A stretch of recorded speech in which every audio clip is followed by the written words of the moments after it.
പെണ്ണ് കണ്ടു, പെണ്ണിനെ കണ്ട ചെറുക്കന് ഇഷ്ടപ്പെട്ടു, പരസ്പരം അവർക്ക് തമ്മിൽ തൃപ്തിയായി, പിന്നെന്ത് നടക്കണം? വിവാഹം നടക്കണം. പക്ഷേ ആദ്യം ഒരു പെണ്ണ് കാണൽ ചടങ്ങ്, പിന്നെ പെണ്ണ് കാണൽ ചടങ്ങ് കഴിഞ്ഞിട്ട് പിന്നെ ഒരു കുടുംബം വരവുണ്ട്. തെറ്റൊന്നുമില്ല, കുടുംബം കാണാൻ വന്നു, അല്ലെങ്കിൽ അനിയത്തിയാള് ഏട്ടത്തിയാള് പെണ്ണിനെ കാണാൻ പോയി എന്നുള്ളത് തെറ്റൊന്നുമല്ല, ഒരു വലിയ പാപമാണെന്നൊന്നും പറയാനില്ല. പക്ഷെ അവിടെ നടക്കുന്ന സംഭവം എന്താണെന്ന് വെച്ചാൽ, ആ ഒരു ചടങ്ങ് കഴിഞ്ഞാൽ വീണ്ടും പിന്നെ ഒരു വരവുണ്ട്, ഒരു മുട്ടായി കൊടുക്കൽ ചടങ്ങ്. ഒരു മുട്ടായി കൊടുക്കൽ ചടങ്ങുണ്ട്. എന്നിട്ട് ഗോപുരം പോലെ മുട്ടായി വാങ്ങിയിട്ട് ഇങ്ങനെ എന്താ പറയുക, ഒരു മുനാരം പോലെയൊക്കെ കെട്ടിപ്പടുത്തിട്ട് ഇതിങ്ങനെ വരിക്ക് മറ്റേ എന്താ പറയാ ഇനി, അതിങ്ങനെ ഏറ്റിയും കൊണ്ട് കുറേ പെണ്ണുങ്ങൾ ഷോ കാണിക്കാൻ. ആരെ കാണിക്കാനത്? പരിശുദ്ധ ദീനുൽ ഇസ്ലാം പഠിപ്പിച്ച നമ്മളെന്താരോ ഇപ്പൊ നമ്മൾ ഈ ഗൾഫിൽ ഈ രാജ്യത്ത് നിന്ന് നമ്മൾ ഉണ്ടാക്കിയ, നമ്മുടെ നാട്ടിൽ നിന്ന് ഈ കഷ്ടപ്പെട്ട് അധ്വാനിച്ചുണ്ടാക്കിയ പൈസ ഇന്നിപ്പോ പെണ്ണ് കാണൽ ചടങ്ങാണ്, അല്ലെങ്കിൽ മുട്ടായി കൊടുക്കൽ ചടങ്ങാണ് എന്നൊക്കെ പറഞ്ഞിട്ട് ഏറ്റി കൊണ്ടുപോകാൻ നമ്മൾ ഉണ്ടാക്കിയ ഈ പണം കൊണ്ടാണ് നമ്മുടെ നാട്ടിൽ ദൂർത്തടിക്കുന്നത്. നമുക്ക് നിയന്ത്രണങ്ങൾ വരുത്താൻ നമ്മൾ ഒരുക്കമല്ല, മൗനമാണ് നമ്മൾ പലപ്പോഴുമെങ്കിൽ. സഹോദരങ്ങളെ, അള്ളാഹിനോട് നാം ചെലവഴിക്കുന്ന സമ്പാദ്യത്തെക്കുറിച്ച് നമ്മൾ അള്ളാഹിനോട് ഉത്തരം പറയണ്ടേ? ഇസ്ലാമിൽ ഇല്ലാത്തൊരാചാരം, മതത്തിന്റെ പേരിൽ ഇത്തരം നന്മകളുടെ വിഷയത്തിൽ, അതായത് സുഹൃതമായ ഒരു വിവാഹത്തിന്റെ പേരിൽ ഇത്തരം ആചാരങ്ങൾക്ക് നമ്മൾ കൂട്ടുനിൽക്കാൻ പാടുണ്ടോ എന്നുള്ളത് നമ്മൾ ഗൗരവമായി ആലോചിക്കേണ്ട വിഷയം.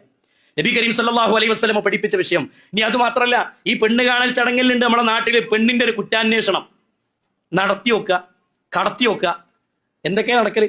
മുടി നീളമുണ്ടോ നോക്കുക, എന്നിട്ട് അതൊക്കെ നോക്കിയിട്ട് എല്ലാ രൂപം നോക്കി കൊടുത്തിട്ട് കുടുംബത്തിൽ എന്താ സംഭവിക്കല്? ഉഷാറായോ? എന്നാലും കുറ്റം തീരൂല. ഇങ്ങനെ കുടുംബരംഗത്ത് നമ്മൾ ശ്രദ്ധിക്കേണ്ട വിഷയങ്ങൾ പലപ്പോഴും നമ്മൾ ലാഘവത്തോടു കൂടി കാണുകയും അള്ളാന്റെ ദീനിൽ വലിയ ഗൗരവമുള്ള വിഷയമായി മാറുകയും ചെയ്യുന്ന പല കാര്യങ്ങളുണ്ട്. ഒരു പെണ്ണിനെ അന്വേഷിക്കുന്നിടത്ത് നബി സല്ലല്ലാഹു അലൈഹി വസല്ലം പഠിപ്പിച്ചത് എന്താ? നിങ്ങൾ മതബോധമുള്ളവളെ തിരഞ്ഞെടുക്കണം, മതബോധമുള്ളവളെ തിരഞ്ഞെടുക്കണം. നബി കരീം സല്ലല്ലാഹു അലൈഹി വസല്ലം പഠിപ്പിച്ചു, തുൻകഹുൽ മർഅതു ലിഅർബഇൻ, വിവാഹത്തിന്റെ 4 കാര്യങ്ങൾ ശ്രദ്ധിക്കാറുണ്ട്. അതൊക്കെ നിക്കാഹ് ഖുതുബയിൽ നമ്മൾ കേൾക്കുന്ന ഹദീസാ, നിക്കാഹ് ഖുതുബകളിൽ നമ്മൾ കേൾക്കുന്ന ഹദീസാണ് അല്ലേ? തുൻകഹുൽ മർഅതു ലിഅർബഇൻ, 4 കാര്യങ്ങൾ പരിഗണിച്ചുകൊണ്ട് നാടുകളിൽ കല്യാണങ്ങൾ നടക്കാറുണ്ട്. ലിമാലിഹാ വലി ഹസബിഹാ വലി ജമാലിഹാ വലി ദീനിഹാ. 1 ലിമാലിഹ, പെണ്ണിന്റെ സമ്പത്ത് നോക്കി കല്യാണം കഴിക്കുന്നവരുണ്ട്. 2 വലി ദീനിഹ വലി ജമാലിഹ, പെണ്ണിന്റെ ഭംഗി നോക്കി കല്യാണം കഴിക്കുന്നവരുണ്ട്. 3 വലി ഹസബിഹ, പെണ്ണിന്റെ തറവാട് നോക്കി കല്യാണം കഴിക്കുന്നവരുമുണ്ട്. 4-മത്തത് വലി ദീനിഹ, പെണ്ണിന്റെ ദീന് നോക്കി കല്യാണം കഴിക്കുന്നവരുമുണ്ട്. എന്നിട്ട് നബി സല്ലല്ലാഹു അലൈഹി വസല്ലം പറഞ്ഞു, 4 കാര്യങ്ങൾ എണ്ണി പഠിപ്പിച്ചിട്ട് പറഞ്ഞു, ഫളഫിർ ബിദാത്തി ദീൻ. ഒന്നിനെ തറപ്പിച്ച് ഉറപ്പിച്ച് റസൂലുള്ളാഹി സ്വല്ലല്ലാഹു അലൈഹി വസല്ലം പറഞ്ഞു, ഫളഫിർ ബിദാത്തി ദീൻ, മതബോധമുള്ളവളെ നിങ്ങൾ തിരഞ്ഞെടുക്കണം. 4 കാര്യങ്ങൾ എണ്ണി പറഞ്ഞിട്ട് ദീനിന് ശക്തമായി പറയാനുള്ള കാരണം എന്താ? ദീനുണ്ടെങ്കിൽ മാത്രമാണ് മറ്റു കാര്യങ്ങളൊക്കെ നിലനിന്ന് പോകുള്ളൂ. നല്ല തറവാടത്ത് നോക്കിയിട്ട് ഒരാൾ പെണ്ണിട്ടി, ആ തറവാട്ടിൽ കുരുത്തം കെട്ട ഒരുത്തണ്ടായാൽ മതി, തറവാടിന്റെ പേര് ചീത്തായി, അതുകൊണ്ട് കാര്യമില്ല. ഇനി പെണ്ണിന്റെ ഭംഗി നോക്കി ഒരാൾ കല്യാണം കഴിച്ചു, ആലോചിച്ച് നോക്കി നിങ്ങൾ, വീട്ടിൽ അടുപ്പത്ത് തിളച്ചോണ്ടിരിക്കുന്ന തിളച്ച വെള്ളം ഒന്നിനു പറഞ്ഞാൽ മതി, ഭംഗിന്റെ പ്രശ്നം തീർന്നു. അല്ലെങ്കിൽ ശരീരത്തിലൊരു രോഗം പിടിപെട്ടാൽ, അല്ലാഹു കാത്ത് രക്ഷിക്കുമാറാവട്ടെ, ഭംഗി തീർന്നു. ഇനി 2 പ്രസവം കഴിഞ്ഞാൽ തന്നെ തീർന്നു അല്ലേ? 2 പ്രസവം കഴിഞ്ഞാൽ തന്നെ തീർന്നു. അപ്പൊ അവിടെ ഭംഗി എന്നതിന് പ്രാധാന്യം കൽപ്പിക്കുന്നതിന് വിരോധമല്ല. പക്ഷേ എവിടെയാണ് പ്രശ്നം? ദീന് നോക്കാതെ ഭംഗി നോക്കി, തറവാടുത്തം നോക്കി, അത് മാത്രമേ നോക്കിയുള്ളൂ, ബാക്കിയൊന്നും നോക്കിയില്ല എന്ന് പറഞ്ഞാൽ ഉണ്ടാകുന്ന അപകടം ചെറുതല്ല. ഇനി സമ്പത്തോ? ആലോചിച്ച് നിങ്ങൾ നമ്മുടെ നാടുകളിൽ വരുന്ന രോഗങ്ങളുടെ കണക്കെടുത്ത് പരിശോധിച്ച് നോക്കി. മാരകമായൊരു രോഗം കുടുംബത്തിൽ ഒരാൾക്ക് ഉണ്ടായാൽ വീട് വിൽക്കേണ്ടി വരും. സമ്പത്തൊന്നും നിലനിൽക്കൂല. എന്നും ഇഹലോകത്തും പരലോകത്തും നിലനിൽക്കുന്നത് എന്താണെന്നറിയോ? അത് ദീനാണ്. ഞാൻ വിവാഹം കഴിക്കുന്ന പെണ്ണിനെ എൻ്റെ വീട്ടിലേക്ക് കൊണ്ടുവന്നാൽ എൻ്റെ ഉമ്മാൻ അവളെങ്ങനെ നോക്കും, എൻ്റെ വാപ്പയെ അവളെങ്ങനെ നോക്കും? അപ്പൊ നബി സല്ലല്ലാഹു അലൈഹി വസല്ലം പഠിപ്പിച്ചെന്താ?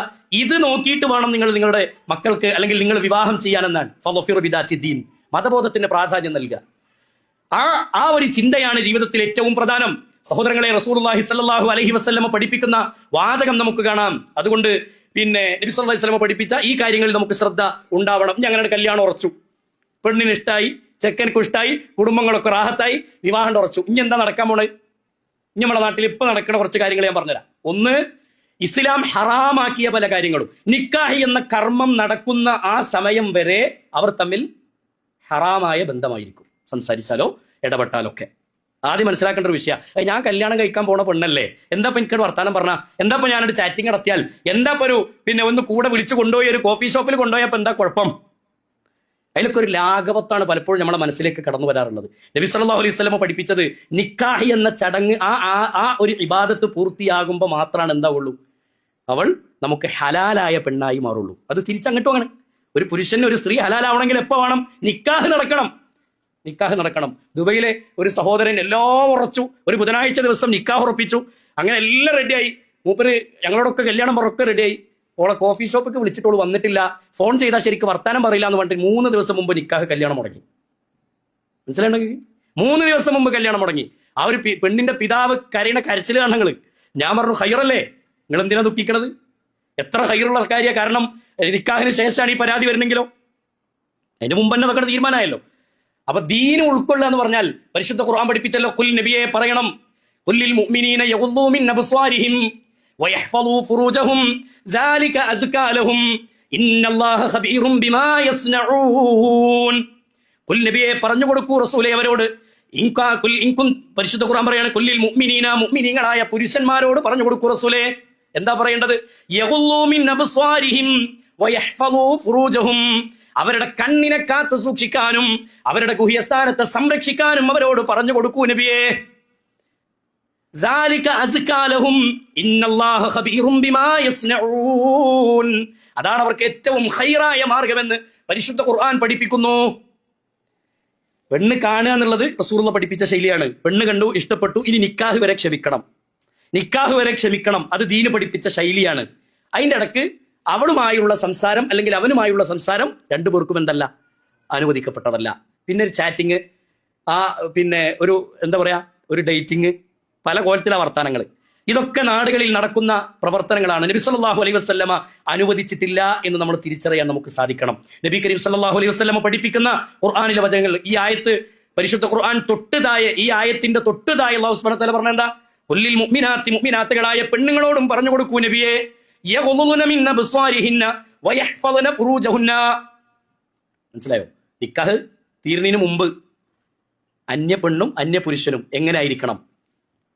അന്യ പെണ്ണും അന്യ പുരുഷനും പരസ്പരം ഒരുമിച്ച് യാത്ര ചെയ്യാൻ പറ്റാത്ത ആളുകൾ, കൂടെ ഇരിക്കാൻ പറ്റാത്ത ആളുകൾ, അത് ആ നിക്കാഹ് നടക്കുന്നത് വരെ ആ ബന്ധം അവർക്ക് എന്തല്ല, അനുവദിച്ചതല്ല. ഇത് അന്യ സ്ത്രീയും അന്യ പുരുഷനും എന്തൊരു നിയമമാണോ ഇസ്ലാം പഠിപ്പിച്ചത് അത് അവിടെ ബാധകമാണ്.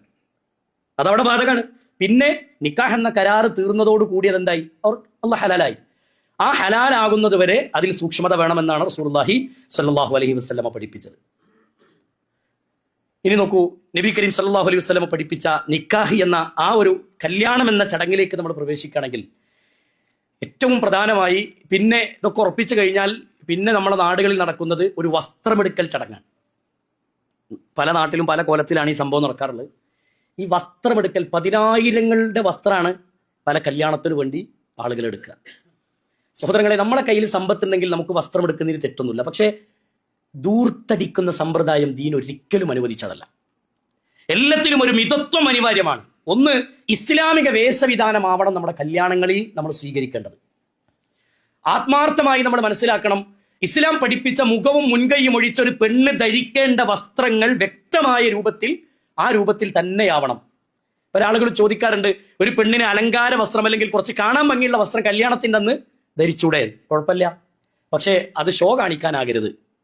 സ്റ്റേജിന്മ കയറ്റി നിർത്തിയിട്ട് ആണും പെണ്ണൊക്കെ ഇരിക്കുന്ന സദസ്സിന്റെ മുന്നിൽ ഷോ കാണിക്കാൻ പെണ്ണിനെ അലങ്കരിച്ചിരുത്തുന്ന സമ്പ്രദായം അനുവദിച്ചതല്ല. എന്നാൽ സ്ത്രീകൾക്കിടയിൽ ഒരു പെണ്ണൊരു കല്യാണ പെണ്ണെന്ന് വേറിട്ട് അറിയുന്ന രൂപത്തിൽ, ഇസ്ലാം അനുവദിച്ച രൂപത്തിൽ ശരീരം മറയുമാറ് ഒരു പെണ്ണുങ്ങൾക്കിടയിൽ ആ രൂപത്തിലുള്ള വസ്ത്രം ധരിച്ചു എന്നുള്ളതുകൊണ്ട് എന്തല്ല, തകരാറില്ലെന്ന് പണ്ഡിതന്മാർ പറയുന്നു എന്ന് മാത്രം. പക്ഷെ ഒരു പുരുഷന്റെ മുന്നിലേക്ക് ആ പെണ്ണിറങ്ങുമ്പോൾ പൂർണ്ണമായും അവളുടെ അലങ്കാരങ്ങൾ പുറത്ത് പ്രകടമാകാത്ത രൂപത്തിൽ ആ പെണ്ണ് ഏറ്റവും ഗൗരവമായി സൂക്ഷിക്കണമെന്നതാണ് നബി കരീം സല്ലല്ലാഹു അലൈഹി വസല്ലമ പഠിപ്പിച്ചത്. ഞങ്ങളാലോചിക്ക്, കല്യാണത്തിന്റെ പേരിൽ ലിപ്സ്റ്റിക് ഇല്ലേ അള്ളാഹ് അനുവദിച്ചതാ? പുരികം ത്രെഡ് ചെയ്തിട്ട് മുഖത്ത് പുട്ടിയിട്ട് എല്ലാ അലങ്കാരങ്ങളും നടത്തിയിട്ടാണ് ഒരു പെണ്ണിന് എന്ത് ചെയ്യണത്, ഒരുക്കി ഇറക്കണത്. പെണ്ണ് കാണാൻ വന്നപ്പോൾ ഈ പെണ്ണിന്റെ കോലം നല്ല അലങ്കരിച്ചാണ് പെണ്ണ് നിർത്തിയത്. നിശ്ചയത്തിന്റെ അന്നോ അന്നും ഈ പെണ്ണ് ഇങ്ങനെ തന്നെ, നിക്കാഹിന്റെ അന്നോ അന്നും ഇങ്ങനെ തന്നെ. ആദ്യ രാത്രിയിൽ കുളിച്ചിട്ട് പുറത്തേക്ക് വരുമ്പോഴേ കാണുള്ളൂ ഏതാ സാധനം. മനസ്സിലാവും നിങ്ങൾക്ക്? അന്ന് മനസ്സിലാവും എന്ത് ഇവിടെ ചുരുക്കെത്ര ഉണ്ട്. അങ്ങനെയാണ് പല കുടുംബങ്ങളിലും ഇന്ന് പ്രശ്നങ്ങൾ നടക്കുന്നതിന്റെ പ്രധാന കാരണങ്ങളിൽ ഒന്ന്. അലങ്കാരം കൂടിപ്പോയതാ പ്രശ്നം.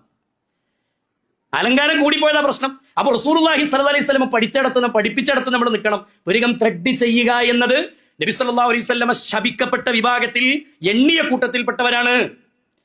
മുഖം പുട്ടിയിട്ട് അതിനെ അലങ്കരിച്ച് ആര് കാണാനാ സഹോദരങ്ങളെ? ആ രൂപത്തിലുള്ള അലങ്കാരങ്ങളൊക്കെ ഒഴിവാക്കണം എന്നാണ് അള്ളാഹുവിന്റെ ദീൻ പഠിപ്പിച്ചത്. ആഡംബരമായ വസ്ത്രങ്ങൾ ജീവിതത്തിൽ നിന്ന് ഒഴിവാക്കുക. റസൂലുള്ളാഹി സ്വല്ലല്ലാഹു അലൈഹി വസല്ലം പഠിപ്പിച്ച ആഭരണ ഭ്രമം, ആഭരണം അനുവദനീയാണ്. പക്ഷെ അത് ആൾക്കാരെ കാണിക്കാനുള്ള ഒരു ഷോ ആയി മാറുന്നോ എന്നുകൂടി നമ്മൾ എന്ത് ചെയ്യണം, ചിന്തിക്കണം. വളരെ ഗൗരവത്തോടു കൂടി നമ്മൾ ആലോചിക്കണം. ഒരു നിലക്കും നിലയും വരില്ലാതെ കയ്യിൽ നിന്ന് നഷ്ടപ്പെട്ട പല വിവാഹങ്ങളും നമ്മുടെ നാടുകളിൽ നടക്കാറുണ്ട്. പെണ്ണിനെ കെട്ടിക്കല്ലേ, ഇനിയിപ്പോൾ എന്തെങ്കിലുമൊക്കെ കൊടുത്തിട്ടില്ലെങ്കിൽ മോശമല്ലേ എന്നൊക്കെ കരുതിയിട്ടുണ്ട് ഒരു വാങ്ങിക്കൊടുക്കൽ. എന്നിട്ട് അത് അന്നത്തെ ദിവസം അതൊക്കെ പോടെ മേത്തിട്ടിട്ടാണ് പെണ്ണിനെ നിർത്തുക. മനസ്സിലായോ? നബി സല്ലല്ലാഹു അലൈഹി വസല്ലമ അത്തരത്തിലുള്ള ജാടകളും അള്ളാന്റെ ദീൻ അനുവദിച്ചിട്ടില്ല. അത് ഗൗരവമായി നമ്മൾ ആലോചിക്കേണ്ട വിഷയമാണ്. സഹോദരങ്ങളെ, നബി കരീം സല്ലല്ലാഹു അലൈഹി വസല്ലമ പഠിപ്പിച്ചത് വിവാഹങ്ങളിൽ ലളിതമായി മാറണമെന്ന്. ലളിതമായ വിവാഹങ്ങൾ. ഞാനിതിങ്ങനെ വേഗത്തിൽ പറഞ്ഞു പോകണമെന്നറിയോ, ചുരുക്കി ചില കാര്യങ്ങൾ പറയുമ്പോഴാണ് നമ്മുടെ കൽവിൽ നിൽക്കുള്ളൂ, നമ്മുടെ മനസ്സിൽ നിൽക്കുള്ളൂ. ഇതൊക്കെ നമ്മുടെ നാടുകളിൽ, നമ്മുടെ കുടുംബങ്ങളിലുള്ള വിവാഹങ്ങളാകുമ്പോൾ ഇവിടെയൊക്കെ നമ്മുടെ ഒരു ശ്രദ്ധയും സൂക്ഷ്മതയും അനിവാര്യമായി നമുക്ക് വേണമെന്നാണ്. പരിശുദ്ധ ഖുർആൻ ഒരു വിഷയം ഹറാമാണെന്ന് വിധി പറഞ്ഞിട്ടുണ്ടെങ്കിൽ, ശരിക്കും ശ്രദ്ധിക്കണേ, ഒരു വിഷയം അള്ളാഹു ഹറാമാണെന്ന് വിധി പറഞ്ഞിട്ടുണ്ടെങ്കിൽ അത് കല്യാണത്തിന്റെ അന്ന് ഹലാലാവൂല. വിഷയം മനസ്സിലായോ? കല്യാണത്തിന് മാത്രം ഒരു കാര്യം ഹലാലാവുകയും കല്യാണം കഴിഞ്ഞാൽ പിന്നെ അത് ഹറാമാവുകയും അല്ലെങ്കിൽ കല്യാണത്തിന് മുമ്പ് അത് ഹറാമാവുകയും ചെയ്യുന്ന സമ്പ്രദായം ഇല്ല. നബി സല്ലല്ലാഹു അലൈഹി വസല്ലമ നോക്കിങ്ങൾ അള്ളാന്റെ ദീന് അനുവദിച്ചു എന്ന് പറഞ്ഞ മേഖലയിലേക്ക് എത്തുമ്പോഴാണ് ശരിക്ക് അത്തരം കാര്യങ്ങളിൽ പരിശുദ്ധ ദീന് പഠിപ്പിച്ച പോലെ നമുക്ക് അള്ളാന്റെ ദീനനുസരിച്ചുള്ള വിവാഹങ്ങൾ നമുക്ക് നടത്താൻ സാധിക്കണമെങ്കിൽ ദീന് പഠിപ്പിച്ച പോലെ തന്നെ നമ്മൾ കാര്യങ്ങൾ അറിയണം. നബി കരീം സല്ലല്ലാഹു അലൈഹി വസല്ലമ പഠിപ്പിച്ച ഈ രൂപത്തിൽ ഈ വസ്ത്രമെടുക്കലും അതേപോലെ തന്നെ ആഭരണങ്ങൾ ഒരുക്കലും അതുപോലെ തന്നെ നമ്മുടെ നാടുകളിൽ ഈ അലങ്കാരത്തിന് വേണ്ടിയുള്ള വസ്തുക്കൾ വാങ്ങലും ഒക്കെ നമ്മൾ ഏറ്റവും ഗൗരവമായി ശ്രദ്ധയോടെ കൈകാര്യം ചെയ്യേണ്ട ഒരു മേഖലയാണ്. ഇനി നബി സല്ലല്ലാഹു അലൈഹി വസല്ലമ വിവാഹത്തിന്റെ അന്നത്തെ ദിവസം കേരളത്തിന്റെ കഥ എടുത്തെന്ന് പരിശോധിച്ചാൽ വളരെ മോശപ്പെട്ട രൂപത്തിലാണ് നമ്മുടെ നാട്ടിലെ വിവാഹങ്ങൾ. മോശപ്പെട്ട രൂപത്തിലാണ്. ഇസ്ലാമിലെ വിവാഹത്തിന് എന്താണ് ആവശ്യം? ആദ്യം നമ്മൾ മനസ്സിലാക്കേണ്ട ഒരു വിഷയം, ഇസ്ലാമിലെ വിവാഹത്തിന് പെണ്ണിന്റെ സമ്മതം വേണം. ഏറ്റവും പ്രധാനപ്പെട്ടതാണ്. രണ്ടാൾക്കും തമ്മിൽ തൃപ്തിയാവണം, സമ്മതം ഉണ്ടായിരിക്കണം. വാപ്പ അടിച്ചേൽപ്പിച്ചതിന്റെ പേരിൽ കല്യാണം ചെയ്യൂല, നടത്തരുത്. ആ കുടുംബം ചൊക്കിന് മുന്നോട്ട് പോല. അവിടെ എന്ത് വേണം? നബി സല്ലല്ലാഹു അലൈഹി വസല്ലം പഠിപ്പിച്ചു, രണ്ടാളും തൃപ്തിപ്പെട്ട രൂപത്തിൽ വിവാഹങ്ങൾ നടക്കണം. പിന്നെ മഹർ ഇസ്ലാം ഗൗരവമായി പഠിപ്പിച്ച ഒന്നാണ്. വാത്തുൻ നിസാ സ്വദഖാതിഹിന്ന നിഹ്ല. പെണ്ണിന് പാരിതോഷികമായി കൊടുക്കുന്നതിനെയാണ് മഹർ എന്ന് പറയാം. ഇന്ന് കുറെ സ്ത്രീധനൊക്കെ ഒഴിഞ്ഞു പോയതുകൊണ്ട് പണ്ടൊക്കെ മഹർ ഞങ്ങൾ 3 പവൻ തരാന്ന് പറഞ്ഞാൽ ഒരു 30 പവൻ പ്രതീക്ഷിക്കുന്നുണ്ടോ എന്നാണ് നമ്മൾ എന്ത് ചെയ്യുക, പേടിക്കുക. ഇന്നിപ്പോ അത്തരം ചിന്തകളൊക്കെ ഒഴിഞ്ഞു പോയെങ്കിലും പൂർണ്ണമായും ഒഴിഞ്ഞു പോയി എന്ന് പറയാൻ ആയിട്ടില്ല. ചില ആൾക്കാരൊക്കെ എന്നാലും ഉള്ളിൽ കൂടെ 100ൽ 99 ഇന്ന് കുറെ രക്ഷപ്പെട്ടതാണ്. എന്നാലും 1% എവിടൊക്കെ അങ്ങനെ തട്ടി തടയുന്നുണ്ട്. പക്ഷേ നബി സല്ലല്ലാഹു അലൈഹി വസല്ലം പഠിപ്പിച്ച വിവാഹങ്ങളിൽ ഏറ്റവും പ്രധാനമാണ് ഈ പെണ്ണിന്റെ സമ്മതവും വരന്റെ സമ്മതമൊക്കെ ആയി വിവാഹം ഉറച്ചു കഴിഞ്ഞാൽ ചുരുങ്ങിയത് 2 സാക്ഷികളും പിന്നെ മഹറും അതുപോലെ തന്നെ റസൂലുള്ളാഹി സ്വല്ലല്ലാഹു അലൈഹി വസല്ലം പഠിപ്പിച്ച വലിയ പെണ്ണിന്റെ പിതാവിന് തുല്യമായ ആളുകൾ, പിതാവില്ലെങ്കിൽ പിതാവിന് തുല്യമായ ആളുകൾ, അല്ലെങ്കിൽ വക്കാലത്തിന്റെ അടിസ്ഥാനത്തിൽ നിശ്ചയിക്കപ്പെട്ട ആളുകൾ. ഇതാണ് റസൂലുള്ളാഹി സ്വല്ലല്ലാഹു അലൈഹി വസല്ലം വലിയായി നിശ്ചയിക്കുന്ന ആളുകളായി പഠിപ്പിച്ച ആ രൂപത്തിൽ എന്ത് വേണം, നിക്കാഹുകൾ നടക്കണം. ഈ 2 സാക്ഷികളും ഈ വലിയും മഹറും സമ്മതവും കാര്യമൊക്കെ ഉണ്ടെങ്കിൽ വരനും അവിടെ ഉണ്ടെങ്കിൽ എന്ത് നടക്കും? വിവാഹം നടക്കും. പന്തൽ വേണമെന്നില്ല, ബിരിയാണി ചെമ്പ് കയറ്റണമെന്നില്ല. മനസ്സിലായോ? ഒരു ഖത്തീബ് വന്ന് ഖുതുബ പറയണമെന്നില്ല. ഖുതുബ ഉണ്ടെങ്കിൽ നിക്കാഹ് സഹിഹാകുള്ളൂ എന്ന് ആരും എന്ത് ചെയ്യണ്ട, കരുതണ്ട. അതൊരു മുഅക്കദായ സുന്നത്താണ് എന്ന ധാരണയൊക്കെ നമ്മൾ എന്ത് ചെയ്യണം, ഒഴിവാക്കണം. നേരെ മറിച്ച് ഞങ്ങളെ കുടുംബങ്ങളൊക്കെ ഒന്ന് കൂടാണ്, ഏതായാലും അവിടെ നിക്കാഹ് എന്ന ചടങ്ങ് നടക്കുകയാണ്, അതിന് മുമ്പ് കുടുംബങ്ങളിൽ ഉള്ള ആളുകൾക്കൊക്കെ ഒരു ദീന് പറയണം, ഒരു ദീനി സദസ്സാക്കി അതിനെ മാറ്റണം എന്ന നിലയ്ക്ക് നമ്മളൊരു 10 മിനിറ്റ് അവിടെ ഒരാൾ ദീന് പറഞ്ഞു എന്ന് കരുതിയിട്ട് അതെന്തല്ല ഒരു തകരാറായിട്ട് അതിനെ കാണും വേണ്ട. അതുണ്ടെങ്കിലേ നിക്കാഹ് സഹിയാകുള്ളൂ എന്നുള്ള ധാരണയും വേണ്ട എന്നാണ് അർത്ഥം. റസൂലുള്ളാഹി സ്വല്ലല്ലാഹു അലൈഹി വസല്ലം പഠിപ്പിച്ച രൂപത്തിൽ വിവാഹങ്ങൾ നടക്കണമെങ്കിൽ ഈ പറഞ്ഞ കാര്യങ്ങൾ ഉണ്ടായാൽ മതി.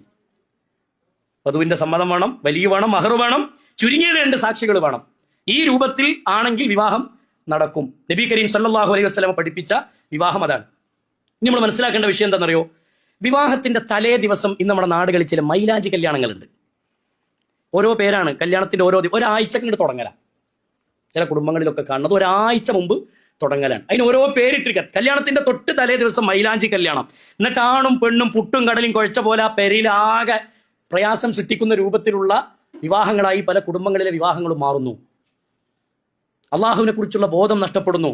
പല കുടുംബങ്ങളിലും നിസ്കാരമില്ലാത്ത വിവാഹങ്ങൾ. ബൊഹർ കിട്ടി വെച്ചാൽ ബൊഹറില്ല, അസറുണ്ടോ അസറില്ല. കല്യാണങ്ങൾ നടക്കുന്നിടത്ത്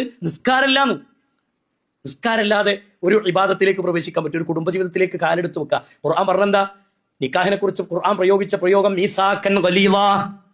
ഇതൊരു സുദൃഢമായ കരാറാണ്, അള്ളാഹുവിനെ സാക്ഷി നിർത്തി നടത്തുന്ന കരാറാണ് വിവാഹം എന്ന് പറഞ്ഞാൽ. ആ നിക്കാഹിനെ സംബന്ധിച്ച് നബി സല്ലല്ലാഹു അലൈഹി വസല്ലമ പരിശുദ്ധ ഖുർആനിന്റെ ആയത്തിലൂടെ നമ്മളെ പഠിപ്പിച്ചത് എങ്ങനെയാണ്?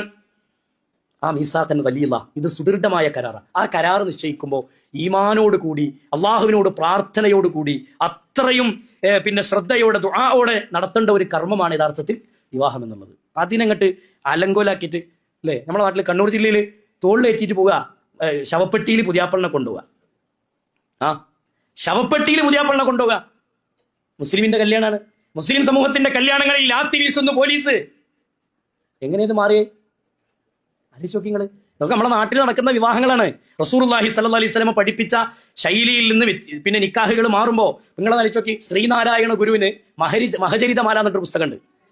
അദ്ദേഹത്തിന്റെ മഹചരിതമാല എന്ന് പറഞ്ഞ പുസ്തകത്തിൽ അദ്ദേഹം എഴുതി വെച്ചൊരു വാക്കുണ്ട്: ആകാശത്തിന്റെ ചുവട്ടിലെ, ഭൂമിക്ക് മുകളിലെ ഞാൻ കണ്ട ഏറ്റവും നല്ല കല്യാണം അത് റസൂലുള്ളാഹി സ്വല്ലല്ലാഹി അലൈഹി വസല്ലമയുടെ മകൾ ഫാത്തിമയുടെയും അലി ഇബ്നു അബീ ത്വാലിബിന്റെയും കല്യാണമാണെന്ന് ഹൈന്ദവ പണ്ഡിതൻ എഴുതി വെച്ചിരിക്കുക. ആലോചിച്ചോക്കി നിങ്ങൾ. അദ്ദേഹത്തിന് അത്ഭുതമായ മാതൃകാപരമായ വിവാഹമായി കണ്ടത് അവിടെ എന്താ സംഭവിച്ചത്? അലി റളിയല്ലാഹു അൻഹു കല്യാണം അന്വേഷിക്കുന്നു, വിവാഹം നടക്കുന്നു. 5 അൻസാറുകളും 5 മുഹാജിറുകളും കല്യാണത്തിൽ പങ്കെടുക്കുന്നു. നബി സല്ലല്ലാഹു അലൈഹി വസല്ലമയുടെ നേതൃത്വത്തിൽ, അല്ലെങ്കിൽ നബി സല്ലല്ലാഹു അലൈഹി വസല്ലമ തന്റെ മകളെ അലി ഇബ്നു അബീ ത്വാലിബ് റളിയല്ലാഹു അൻഹു നിക്കാഹ് ചെയ്ത് കൊടുക്കുന്നു. തീർന്നു. അതാണ് വിവാഹം, അലി റളിയല്ലാഹു അൻഹുവിന്റെ വിവാഹം. റസൂലുള്ളാഹി ചോദിക്കുന്നുണ്ട്, അലി മഹറെന്ത് കൊടുക്കും? നീ മഹറെന്ത് കൊടുക്കും?